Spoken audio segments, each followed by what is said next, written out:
The Prentice Alsop Heating and Air Coaches Corner, fueled by Donut Country and McDonald's Murfreesboro on FM 101.9 and AM 1450 Murfreesboro, FM 100.5 Smyrna, and streaming at WGNSSports.com.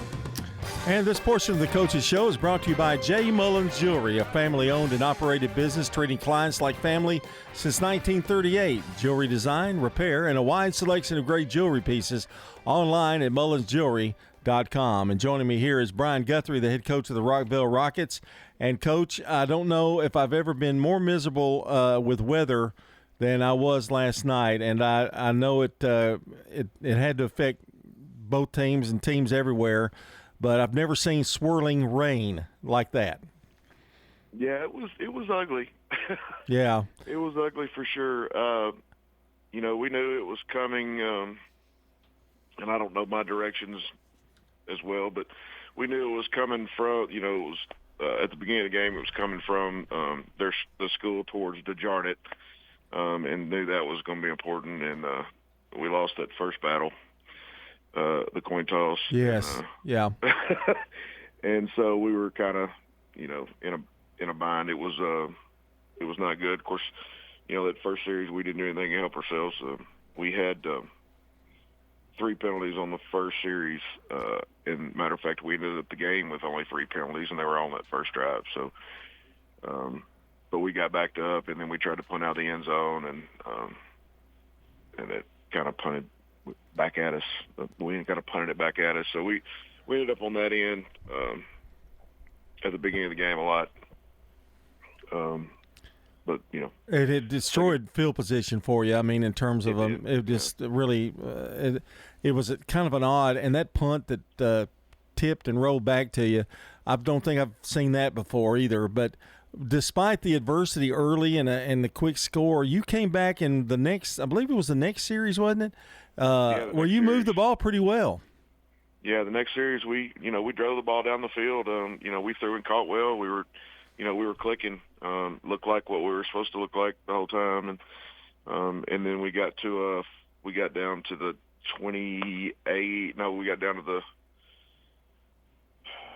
30-yard line on our end, and had to get to the 28 on 4th and 2, and ran an outside zone. And our little sophomore tailback, who I think is going to be a great player, Romeo George, gets tackled and is obviously at the 27, and they marked him short, and we had to turn the ball over. But I mean, you watch it on film, we obviously had the first down, but that really changes things too. He makes that first down. Yeah. That really changes that whole complexion of that quarter. Yeah, I mean, we're driving the ball. Our kids have got confidence. We're doing things the right way, and not getting penalties, and in a bad spot takes all that away. And it is what it is. It's out of our control. We've got to overcome it. But golly, man, I'd like to have seen how things would have happened if we'd scored on that second drive, and They hurt you with some big plays too, Brian. And a lot of them were late in the game, so I'm not really focusing on that. But they had a big play to Morris, and he was back for his second game. He made a good catch. He made some great moves. Thought you guys had him, and then he was able to cut left or cut right and pick up a couple of big first downs. I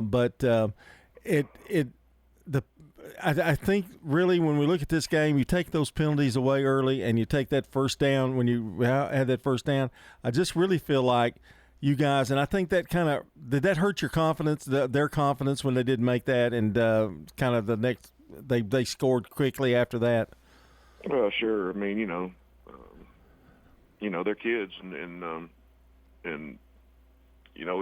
you try to teach them to. You try to teach them to go, forget about it, and go to the next play, and have short memory and all that. But at the end of the day, all that's going to affect them, but they kept playing, and we kept coaching, and it just ended up the way it was. Morris is a good player. They got a good football team.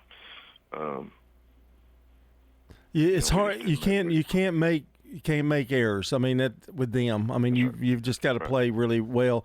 And the weather conditions, don't necessarily, help in that situation at all. But I wanted to talk to you when you went in at halftime. I'm not going to worry about the score. What'd you tell your guys at half? Because I know you, and I've just kind of want to get your mindset there. And what did you tell them? Well, we just told them to keep playing hard. We had a half to play, and just to keep playing hard and play with class. There was some chippiness going on, and I felt like there were, I just didn't want our kids to get caught up in a bunch of mess. And so I said, play with class. And I said, turn around, walk away, put your hands up, whatever you need to do. And, but let's finish the game. At the end of the day, it's a 4-quarter game, and we got to play all 4 quarters. And let's go out and do what we're supposed to do and see what happens. So. Elliott, I thought played pretty well. I know there were some drop passes that he had that he threw, and I know he had an interception there. But I really can't fault the kid, because when you're down and they know you're going to probably try to pass the ball as much as you possibly can in that, I thought he held his head high and showed a lot of poise. Yeah, he played pretty well. There were some open receivers that we felt like he missed, and that could have made a difference. But overall, I thought he played well. He moved around well. I think there was a couple of times he might have gotten out of the pocket early when he didn't need to, but that's part of his game, is moving and running and being being able to avoid pressure. So. I thought he played pretty well. At the end of the day, throwing the football around is going to have to be part of our game, and in those weather conditions, it just made it tough. Yeah. I guess now let's put this on the back burner, and as Rod Edwards told me, you got to let it go and keep moving on. I said, well, that's from Frozen. Yeah, that's right, Rod. But if you let it go and move on to the next battle, because it's a pretty good Coffee County team that's going to come into your place Thursday. Yeah, it is. They're much improved than they were, and Roger's done a great job down there, and they've got some big old country-fed, strong kids, and we're going to have to play well. It's going to be a physical football game. It always is with them.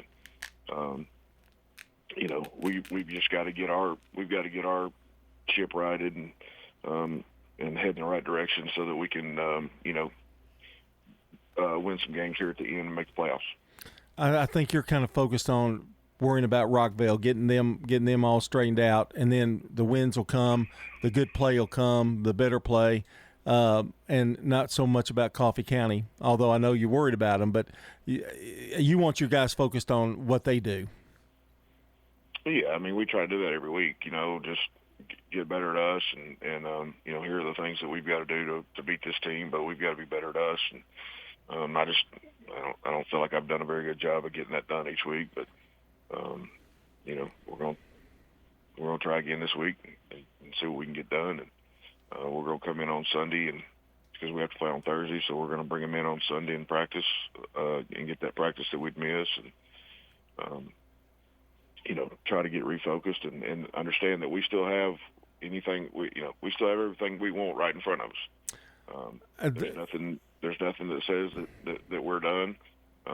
We have every ability to make the playoffs and do what we need to do. I think that's the goal, to look at it that way, because you definitely have that. You have that option to get there if you take advantage of it. Brian Guthrie is our guest here on the Prentice Allsup Heating and Air Coach's Corner. I wanted to tell you that Thursday night's game, Coach, is 83 degrees and sunny. So that's already in your favor. Fantastic. I wanted to talk to you. We were talking before the game, and we were going to the concession stands, and we saw you, but you were kind of far enough away that we didn't want to just yell at you. But I was sitting there going, I am already miserable. And I said, I can't imagine sitting there in like 2.5-3 hours of that. But, I guess if you look at the old days, we used to do that. I mean, and it's just not anything different. Yeah, and, I really thought it was going to rain harder than toward the end of the game. But, it never did really just rain hard, but it rained consistently and sideways. And the sideways was the hard part, I think. The wind was the worst part of it. Yeah. So we had, we had all these plans. We brought a whole bunch of tents and we had tons of towels, and we brought an extra set of uniforms to change out at halftime, and we ended up not doing that because the kids didn't want to. They just wanted to stay in what they had on, so we stayed in them. But we had a lot of things that we tried to do to try to help the situation, and it just it is what it is. Coach, good luck to you against Coffee County. That's a big home game. I know you'll have a great crowd. And by the way, I want to thank your crowd for coming. They came out in just really adverse conditions, so you got a good crowd there. Yeah, Rockvale people are really, really good people. We're really blessed. All right, that's Brian Guthrie, the head coach of the Rockvale Rockets. This portion of the show brought to you by Bowen's Body Shop. From dings and dents to full body work, trust Jeff and Kyle Bowen to do the job right. They're located on Middle Tennessee Boulevard. When we come back, I think we're talking Seagull football as we continue here on the Coaches Show. For 150 years, First National Bank of Middle Tennessee has been dedicated to the students and families in the communities we serve. Hi, I'm Ryan Savage, Assistant Vice President. We understand the challenges of managing your family's finances. At First National Bank, your family is our family. Visit us at our Gateway or Memorial Boulevard offices here